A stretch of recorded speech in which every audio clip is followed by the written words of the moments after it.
Okay. All right. Welcome. And you know what? We are just so happy that you all are here tonight. My name is Julie Powers, and I am a fitness instructor and a whole food educator. And actually, in a couple of weeks, I'm going to be celebrating my 10th year as a Zumba instructor. And I am still just as much in love with it now as I was 10 years ago. Um, we are just so happy that you're here tonight. And as Dawn mentioned a few minutes ago, we know that you have a lot of things going on. And so to take time out to find out some more information about your health is, really important. And whoever invited you onto this call really cares about you. And so what we would recommend is after this call, please reach back out to that person and let them know what you learned tonight, if you learned anything new. I am really pleased and honored to be introducing my dear friend Dawn, who just happens to be in my basement right now on my laptop because she doesn't have good Wi-Fi at her house. So I'm in another room of the house. We are being good about social distancing. And so I do want to tell you a little bit about Dawn because not everybody has met her that's on this call tonight. And Dawn is not only the mother of 4 wonderful children. One of them is on the call with us Eric tonight. is my favorite. Oh, Eric's the favorite, at least for because he's on the call. So she has 4 grown children. One of them is in college right now. She's married to her retired husband, who's now at home being the honeydew man, which is great, Mitch. And she is a dance instructor, a choreographer, a lover of the arts, a substitute high school teacher when we're not in COVID mode. And she's a tower gardener, and she's a health and nutrition educator. And Dawn was asked to develop this program for gut health for our local school district. And she teamed up with a local doctor, Dr. Danielle Karen, and Dawn might tell us a little bit more about that, but they really spent a lot of time putting this together and doing a lot of research. And so I'm going to hand it over to Dawn, our expert for tonight. Thank you, Dawn, for educating us. You're welcome. I hope you learned something tonight because that is really my goal, that you learn and take that bit of information and make some changes and that will better your own health. You know, I've always been interested in health, but it became a lot more important almost 8 years ago. My husband called me from the ER. He was having blood pressure problems, and it was really scary because his family has a history of cardiovascular issues. And before my husband was even born, both of his grandfathers passed away of heart attacks when they were only 58 years old. And his own father was 60 when he had open heart surgery.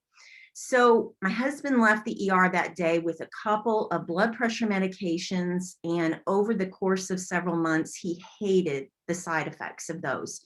And I hated that he felt horrible, and I was trying to help him. And one day I picked up a prevention magazine, and a small article said that in Asian countries, they use celery as a blood pressure reducer. And he started eating 2 stalks of celery, that's all, every day like it was medicine. And in 6 weeks, he was taking off all of his blood pressure medicine because his blood pressure was so low. That was a light bulb moment for me because I realized food has power. And you know what? I didn't share my screen, and I'm going to do that because you're going to want to see oh, Jiminy, but I forget how to get to it, Julie. Julie has an Apple, and it is, I am not used to using an Apple computer. I wish I was. I think they're very nice, but I never can find the tabs on her thing. I was just like, oh, I didn't start. Yeah. No problem. Okay, I can do it. Did you share it? Did you share the screen already? No, I didn't. There you go. All right. Sorry, guys. I was like, oh, you don't even see my first slide. And here I am talking. Let me get the into present mode there. There we go. So That, like I said, was a light bulb moment for me because I realized that food had power. And as wonderful as medicine can be when you need it, food is really, as the kids sort of say, the OG, the original medicine. So that event really spurred me. And here's a picture of my family and my husband and the celery, to really start researching the power of food. And I found a group of like-minded people and some medical professionals, and they've helped me learn a lot more. And I'm really compelled to share this with you because it's really life-saving education. There are a lot of issues I could talk about tonight on health. And I thought a lot about it, but I settled on gut health because I believe, and many health professionals agree, that it really is the root of most health issues, and making changes to your gut can have the biggest impact on your health. So when I talk about the gut, I'm talking about the one on the right, not on the left. But the one on the left can be created by problems with the one on the right. I'm not going to really focus on weight because it's not always a good indication of health, especially gut health. There are a lot of very thin people who are walking around and they're not very healthy, and some who are overweight and they're doing a lot of healthy things.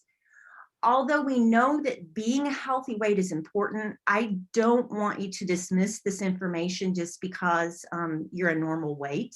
In fact, sometimes people that have gut issues are actually very thin.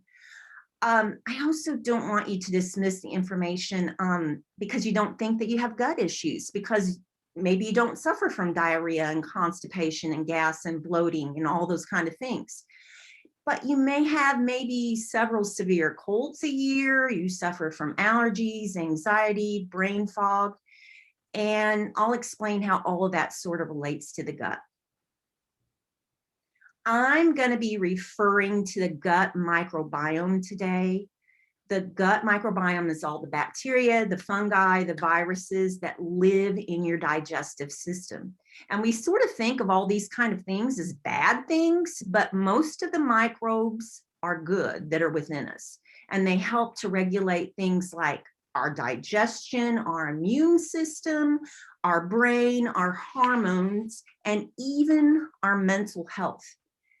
Scientists didn't really know a lot about the microbiome until the Human Genome Project was completed in 2007. When all of our DNA was finally sequenced, scientists found out that our DNA is only, get this, 1% human. The other 99% of our DNA comes from the little microscopic living creatures that live in us and on us.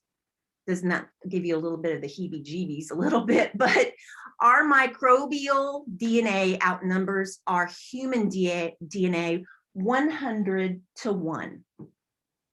And so I ask you, if there was one adult in the room and 100 rowdy kids, who really is in charge? Our microbiome is really in charge of our bodies. Whoop. And it really, our gut is really like an ecosystem. And if you can remember back to elementary science, when you learned about an ecosystem for the first time, you probably learned that to be healthy, an ecosystem needs to be diverse. Our gut is no different. To be healthy, our gut microbiome needs a lot of different microbes.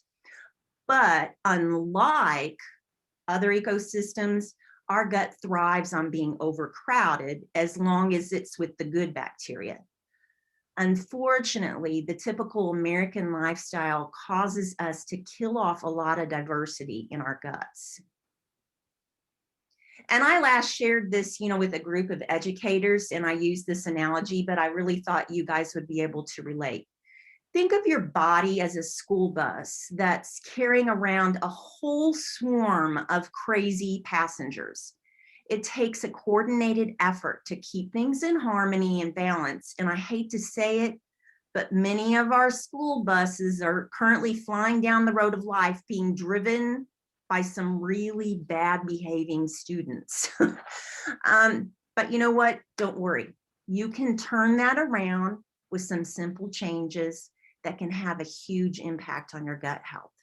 So let's talk about some changes, some things that you can do to sort of grab hold of that steering wheel of that bus and take control of your gut health. Let's start at the beginning of life. So the top there, birth mode. You know, when they sequence the human genes, our DNA was 99.9% the same from one person to another, which is amazing. We're virtually identical. But when you sequence the gut microbiome, it can be up to 90% different from one person to the next. So you're sort of like, how does that even happen? Well, starting with birth, when you're in your utero, our guts start out as sterile. So we all start out the same with the same gut. And then once we're born, we pick up the microbes from our environment, and it all begins in the birth canal, where babies that are born vaginally pick up microbes from the mucus inside their mothers. And babies that are born via C-section are shown to have a lot less diversity in their gut microbiome in the first, part of life. And then immediately go to breastfeeding or bottle feeding. You start to eat, you pick up more microbes from your diet. Breast milk has some very, very special microbes, and that formula companies just have not been able to replicate. Since our microbiome controls our immune system, this might be why breastfed babies tend to be healthier in their first few years of life. And if you've ever changed diapers and compared a breastfed baby diaper to a non-breastfed baby diaper, you will know there is something different going on in those two guts by looking at that diaper. And then we start to eat solid foods, and our diet plays a very, very important role in that. And I'm going to talk on that a lot because that's my passion. Exercise, we know it's good for us, but it's also good for our gut. They've done studies where they've looked at subjects' gut before and after they started an exercise routine, and the gut was shown to have more diversity after. So exercise, we know that it's important. Then disease. 100 years before Christ, Hippocrates, the Greek physician, said all disease begins in the gut. I am not sure how modern medicine got away from that thought, but we're moving back to that thought. And many medical professionals will now tell you that they believe as much as 80 to 90% of all disease starts in the gut. And this is one of those categories that you might ask, well, which comes first, the chicken or the egg? Because disease may begin in the gut, but when you get sick, our gut becomes even more unbalanced. So things like Alzheimer's, Parkinson's, chronic fatigue, autism, ADHD, autoimmune disorders, asthmas, allergies, anxiety, depression, they all are diseases that have a gut imbalance component to them. Going around the circle, aging, as we age, our microbiome changes and loses diversity. And part of that can be just an accumulation of really bad life choices. And then some of it is just simply due to the aging process. But we do know from studies that if you take care of your gut, you will age at a slower rate. This is when I say I'm really 80, but I have a wonderful gut. But no, I'm just kidding. Drugs. Any type of drugs can affect your gut, but I'm going to focus on antibiotics. Of course, they're wonderful if they're used correctly, but we know that there tends to be overuse, and it's not good, and it leads to antibiotic-resistant strains of bacteria. The problem is it's not really from overzealous use of antibiotics where we get our most exposure. 70% of all antibiotics are used in the livestock industry to keep animals in crowded conditions from getting sick. We're a nation of meat eaters, and most of our antibiotic-resistant bacteria is a result of eating meat that's been exposed to antibiotics. You know, antibiotics don't distinguish between good bacteria and bad. They kill it all. And then we end up with a lot less diverse ecosystem in our gut. So if you're going to eat meat, make sure it's free of antibiotics. It's going to cost a little more, but it's worth it. There is no such thing as cheap food. You either pay for it now or you pay for it in health costs, or, you know, get your meat from your local farmer that you know really, really takes good care of their, and you know what their practices are. Geography, where you live makes a difference in your diversity of your gut. People who live in rural agricultural communities tend to have more diverse microbiome. Yay, I grew up on a farm. Because they are out in nature, they're working in the soil and with animals, and healthy soil is just teeming with microbes, and just digging in it, your gut picks up that. So I mentioned the gut helps control your immune system, which is really important in our COVID world. But having a healthy immune system is always important. If you or your child or someone in your family is always sick and constantly picking up whatever's going around, how much does that cost you? Not just physically, but emotionally, and literally costing you in copays, doctor visits, and lost wages. So get your gut in balance, and it has a positive effect on your immune system and your bank balance, I guarantee you. Now, let's focus a little more on how your gut affects your brain and your mental health, because I think that's so important. You know, if you weighed the hundreds of trillions of microbes that make up your gut, altogether they would weigh between 2 and 5 pounds. An adult brain only weighs about 3 pounds. The gut is sometimes called the second brain, but with 5 times more nerves in the gut than in your spinal cord, maybe we should call it the first brain. You know, 90% of your serotonin and 50% of your dopamine is produced in your gut, not your brain. And these are just, you know, probably 2 of the most well-known neurotransmitters that can affect our mood, our appetite, our sleep, our brain function. But at least 30 neurotransmitters are produced in the gut. You know, a gut microbe that's out of balance can cause your brain to be depressed, anxious, unfocused, or foggy. We're all experienced with the gut-brain connection. When we feel anxious about something and it causes our stomach to feel upset, or it sends us to the bathroom with diarrhea, you know, many people who struggle with depression notice that their gut slows down when they're experiencing a low. And there's a reason for that. The gut and the brain are constantly talking to each other. If your gut is out of balance, your brain is also going to be out of balance. And this can cause something as simple as just brain fog or lack of focus, or full-blown ADHD, ADD, depression, anxiety, and even bipolar disorder. I think this is a very basic synopsis, but there's so much information related to mental and brain health that I could easily make this a talk just on its own. So if someone you love or you are experiencing some of these things, please take a hard look at incorporating some of the changes that I'll talk about in a minute, and just see how your brain responds. Epigenetics, I don't know if it's a term you have heard, it's a relatively new scientific term. It is the study of how behaviors and environment have an effect on how our genes are expressed. So think of your genes as the wires that are running, you know, through your wall of your house. You may be pre-wired for certain kind of diseases just because of the DNA you inherited from your parents. But the factors that affect our gut also affect whether that light switch gets turned on or off, that bad or good gene.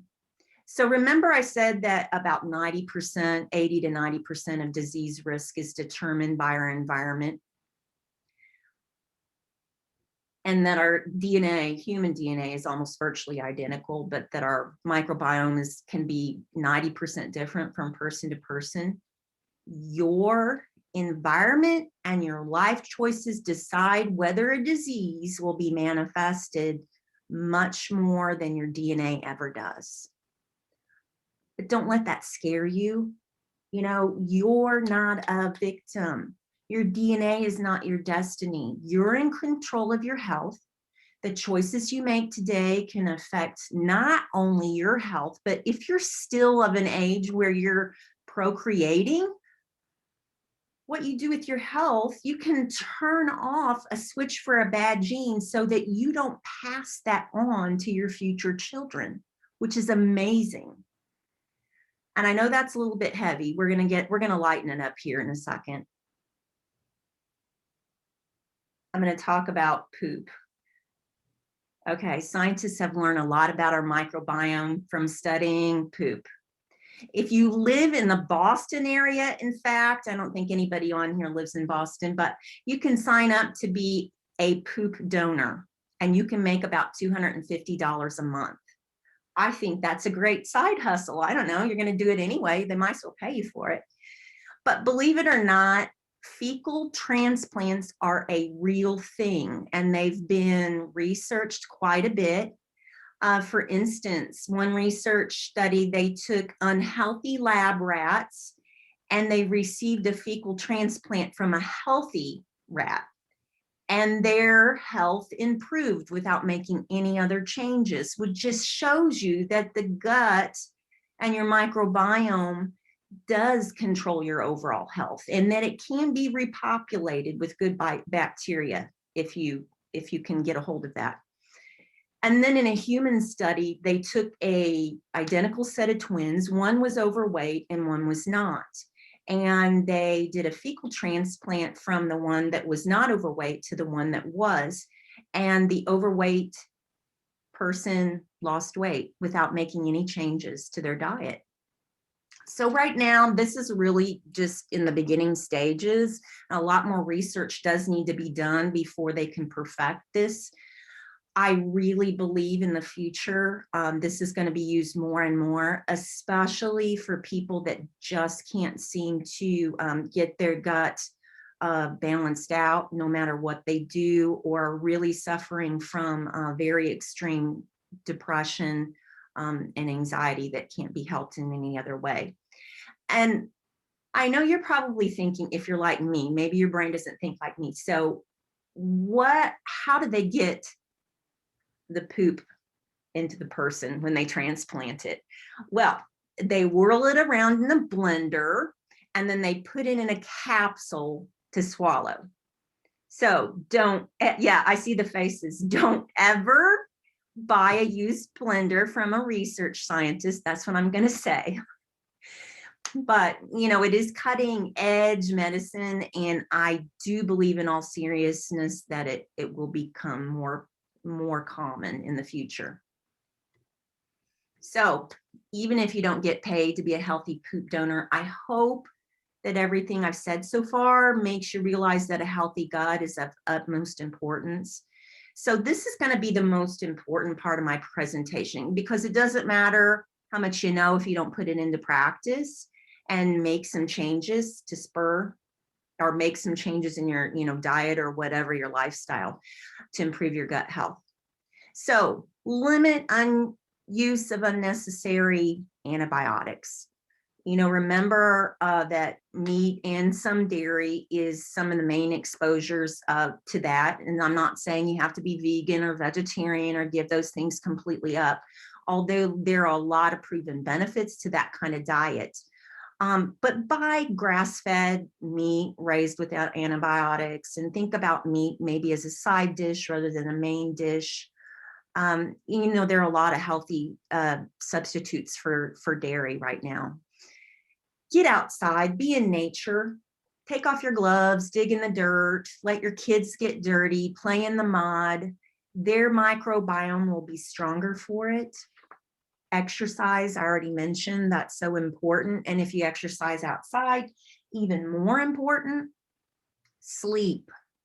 It's a vicious cycle. If you don't get enough sleep, your gut health suffers. And if you have an unhealthy gut, it affects your ability to get good sleep. Make it a priority. Turn off your devices, dim the lights, spend money for a good mattress and pillow. You spend most of your life there, spend your money there. I'm really a big proponent of getting a sleep study if you have some serious sleep issues. Meditation and stress reduction. Look for areas in your life where you can say no to things that don't fill your cup, so you can say yes to things that really do. You may need to say no to toxic people. And I know that's hard, especially if they're related to you sometimes, but you have to form relationships that cause you to be healthy. Sometimes you can't completely eliminate stress, so you have to teach yourself just how to deal with it in more positive ways. Get a pet. I put a question mark because that may not be right for everybody, but families who have pets do have a more diverse gut microbiome. Eliminate bacterial and chemical cleaning and beauty products. Get rid of those types of soaps and cleaning products that that are antibacterial, have bleach in them. They kill the good bacteria along with the bad. In fact, I'm going to tell you, if you're really obsessed with cleaning your house, just stop. I mean, unless you're in charge of, I don't mean like completely stop cleaning your house, but don't be so obsessed. Unless you're in charge of cleaning a hospital or a restaurant food prep area, you could probably lighten up a little bit. We live in way too sterile of an environment, and it's really hurting our guts. Open up your windows if you can. I know a lot of people, because of their allergies, can't, but in times that you can, open them up. Right now, let me preface this by saying I realize we're living in COVID world, and we need to do whatever we can to put this to an end. So, but if you were like me at the very beginning, I sterilized every grocery item that I brought into my house. And then I quickly realized that was probably a little bit of overkill. So just use good judgment in keeping your house clean. You don't have to go overboard. On a side note, people with bigger families have more diverse gut bacteria, partly because they're probably exposed to more microbes, but I tend to think maybe it's because they just can't keep their houses clean if they have a bigger family. I don't know. And on a side note of that, I did mention at the very, very beginning that gut issues, your gut sort of controls your hormones. So if it's out of balance, your fertility can be out of balance, and it can affect a lot of things. So I'm not going to talk a lot about that, but that can be issues with fertility. And lastly, on this slide, floss. One of those scientists that studied poop samples, he factored 300 different lifestyle habits to see what things most help your microbiome, and he found the second most correlation with regular flossing. I was not good. I was not good at this.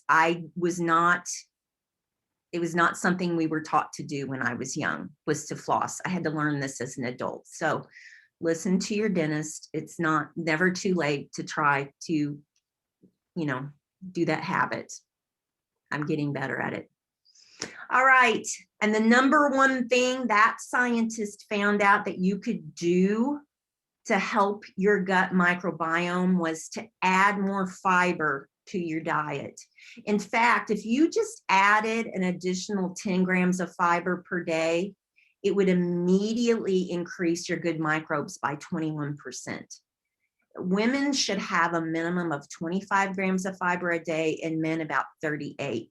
But 97% of people in the US aren't even reaching that minimum.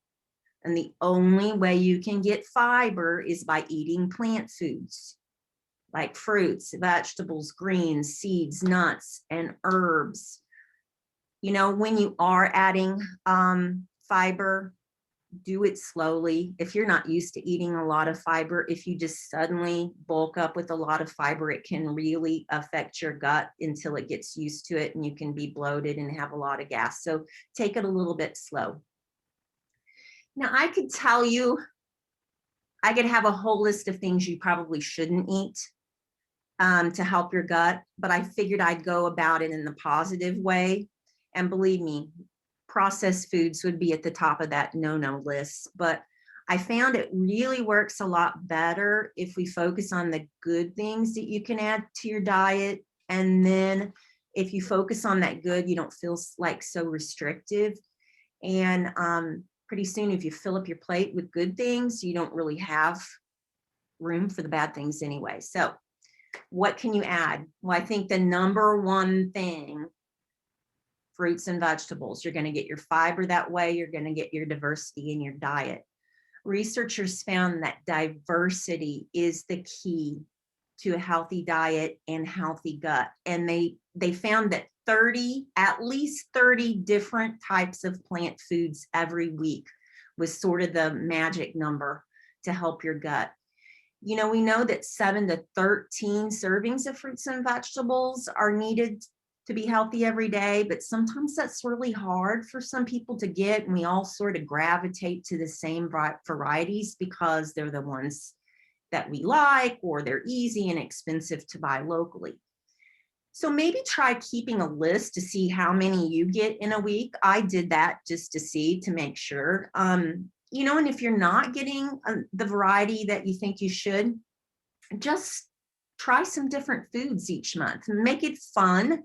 If you have small kids, they love that. Like vote on their choice, and then go find some recipes and way to use it. And I bet you, if you get kids involved, they will jump on board with trying something new. At least give it a chance. Pick something that's grown locally, or it's in season, because it's going to be more nutritious and it's not going to cost as much. And organic is always important because pesticides can kill off the good bacteria. So fermented foods. So fruits and vegetables, obviously plant things are nuts and seeds and whole grains and beans and legumes too that are listed on there, but fermented foods. So sauerkraut, kimchi, kombucha, miso, yogurt, they're all fermented foods. In that fermentation process, good bacteria are formed, and when you eat them, it helps to populate your gut with a more diverse flora. Probiotics and prebiotics. You've probably heard a lot about probiotics in the media right now. Seems like companies are putting them in everything. They are strains of some of the good bacteria that we know are needed in our gut. The problem is everybody's gut's a little bit different in what it's lacking, and there are literally thousands of different, if not even more, different strains of good bacteria, and they just cannot be replicated with a pill. Probiotics are not bad. They can help somewhat, but they're sort of limited in what they can do. Prebiotics, on the other hand, are the food that the good bacteria need to thrive. And they're in fruits and vegetables and plants. Yes. So that's even more reason to eat fruits and vegetables. You know, it's a lot better to feed the good bacteria and let them thrive than to add bacteria with a probiotic. Because if you're not going to change your diet, if you're adding bacteria to your gut and you're not feeding it correctly, it's going to die anyway. So just, you know, when you get those prebiotics and you get that good food, those good bacteria start to control your cravings. They like to eat fruits and vegetables. They like to eat good food. Suddenly, even if you're a picky eater, suddenly you like to eat good food. There is a scientific term for this, and it's called metabolic programming. And it's been scientifically proven. So if you're picky or your kids are picky, sneak fruits and vegetables into your diet any way you can. And over time, your taste buds are going to change, and you're going to actually crave that. Good fats, healthy fats, omegas, avocados, nuts, extra virgin olive oil, flaxseed, chia seed. I found that you can grind flax and chia and you can sprinkle it on almost anything, and it really doesn't change the flavor. Water. 75% of us are walking around chronically dehydrated. It's not good for the gut. Drink about half your weight in ounces every day, or until your urine is pale yellow or clear. And if you're drinking water, then you're not drinking soda or something else that's not good for your gut. So I've given you a whole lot of changes you can make for your gut health. And then sometimes that can be overwhelming. And when we're overwhelmed, sometimes we don't want to do anything. So please don't go home and tell someone about Dawn Fuemmeler said on this presentation that I need to get a dog and I need to eat sauerkraut and I need to drink only water and replace all the soaps and cleaning supplies in the house and meditate and exercise every day. It's just too much to focus on. Have you heard that old adage, how do you eat an elephant? One bite at a time. So just pick one of those things, two of those things, work on those for a while. And when you've conquered those, then pick another. So I want to tell you about one of the simple changes my family made that made a huge difference in our overall health. And it helped us to really get the diversity of fruits and vegetables into our diet. And this was a product that I was introduced to about 7 years ago when I realized the 2 stalks of celery my husband used could lower his blood pressure better than his medicine did, and it didn't have any side effects. I really started to wonder what other plants could do in my diet to my health. And luckily, I was introduced to Juice Plus, and it really became a catalyst for a lot of other healthy changes that I made. So what is Juice Plus? Well, simply, it's just powdered produce in a capsule. It's food. It's not a multivitamin. It has a food label, a nutrition facts label, which is really, really important, not a supplement facts label, because the supplement industry is not regulated. So you really don't know what you're getting.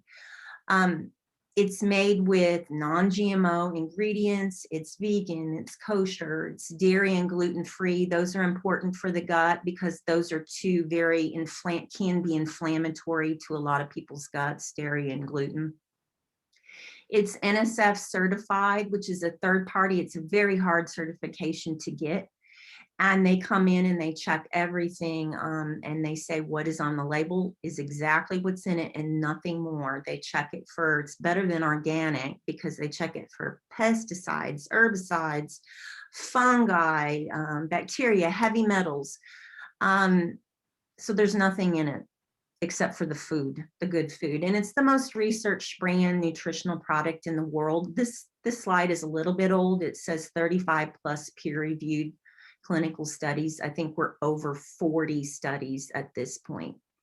And those studies were done at some of the top leading hospitals and universities around the world. Places like MD Anderson Cancer Hospital in Houston, Yale, Wake Forest, Vanderbilt, some very top-notch universities and research centers. Whoops. And what did they find in the research?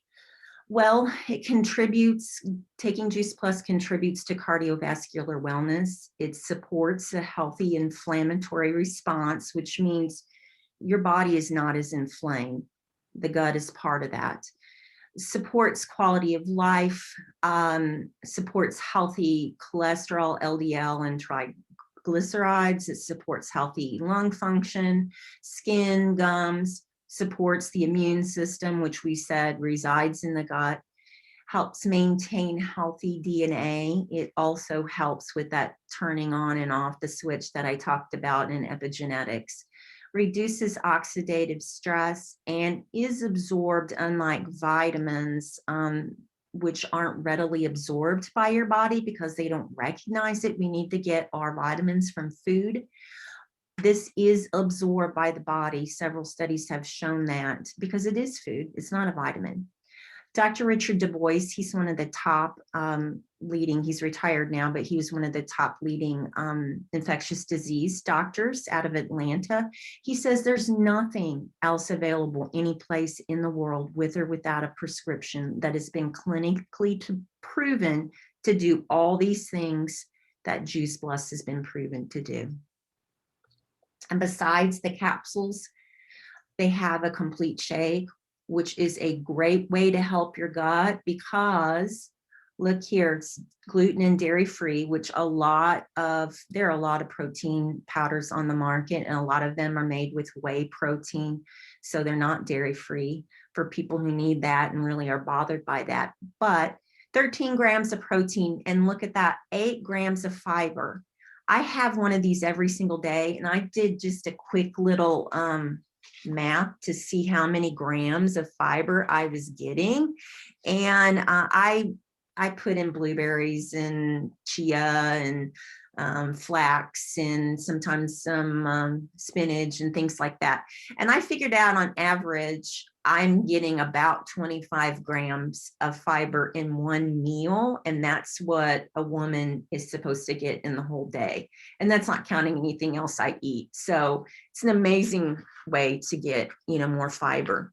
The Complete also has something called fructose oligosaccharides, very long word, which sounds like a chemical that we shouldn't eat, but it's actually one of those powerful prebiotics that I talked about, and it comes directly from plants. I think that particular one comes from an artichoke plant. Whoop.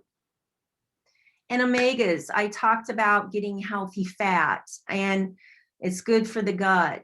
Almost all doctors, that's one of the top things they tell their patients to take is an omega.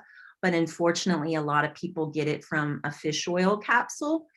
And that comes with a lot of contamination and environment problems. So the cool thing is that they've found out that fish don't make their own omegas. They get it from the algae that they eat. So Juice Plus was one of the first companies that figured out how to extract the oil directly from the algae and skip the fish. So you don't have to worry about contamination and overfishing, and you don't get those fishy burps that fish oil can give you. It's in a vegan capsule, and the company even figured out how to seal that capsule without heating it up, because then the oil can become rancid and lose its nutritional value. So remember I said you should eat about 30 or strive for at least about 30 different plants every day.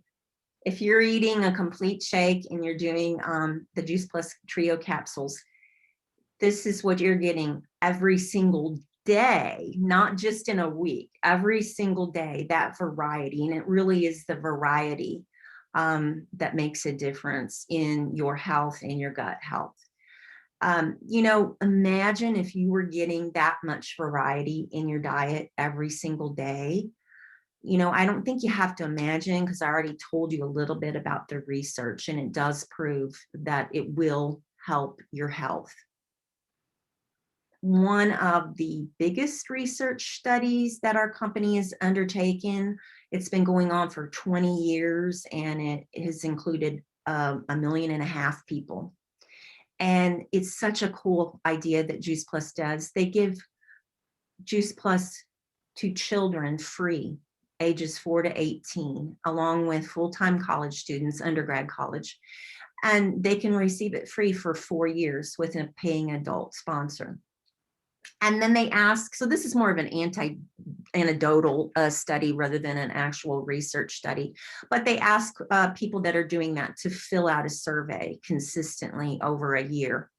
And they found out that 60% were missing fewer days of school, and 56% were taking fewer over-the-counter and prescription drugs, and 71% were drinking more water, 66% were visiting the doctor less, 71% were consuming less fast food and soft drinks, and 61% were eating more fruits and vegetables. That's simply amazing.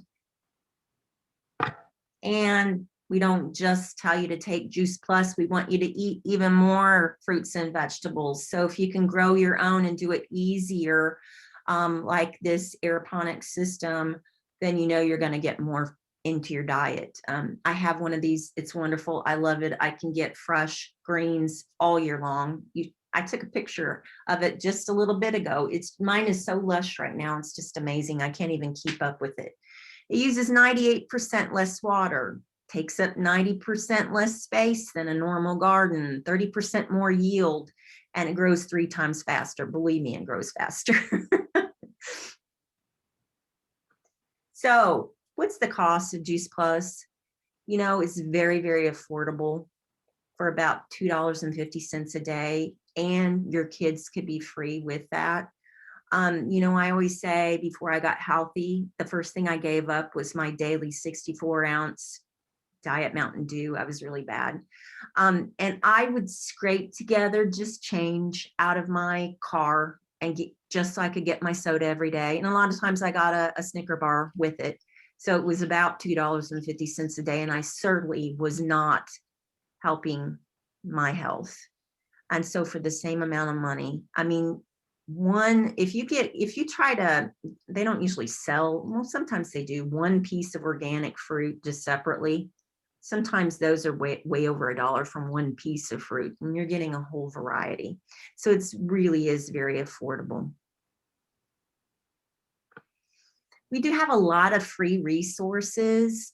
The company is so about educating people, not just trying to sell them a product, really educating them so they can make really wise choices and inspire them into healthy living. So if you want to write down, I see some of you guys writing down notes, write down healthylivingrevolution.com and go there after this. It has a wonderful selection of whole food. A lot of them are, a lot of the recipes are vegan because they're plant-based recipes. On these free cookbooks that are downloaded, there's free exercise programs on there, and there's some wonderful health lectures on there by medical professionals, including some about gut health and a lot of other issues. So look those up. And lastly, you know, it's never too early or never too late to work towards being the healthiest you. I don't want you to listen to all this information and think, oh my gosh, I'm whatever age you are, and I've messed up so much of my life not knowing this, and I wished I would have eaten better. I wished I would have done this better. I wished I would have exercised more. You know, it's not too late. Your body really is very resilient. If you make some changes, it really does bounce back a lot quicker than you can believe, even after years of abusing your body. So I just want to thank you guys so much for giving your time. And I'm going to turn off the, just a minute here. I'm going to turn off, if I can get back to the Zoom. Well, I got to get back to Zoom. Julie, I need help. Yeah, at the very bottom of your screen, you should see the little video of Zoom. Yeah, I just do it there. Nope. Nope. Her screen is so much different than mine. I have all the people on the side, but I don't have the, she's running down the stairs. You'll hear her now. Mm-hmm. Yeah. Oh, wait, here's stop share. I see that. Okay. Stop That's share. good. There you go. So I'm going to stop the recording.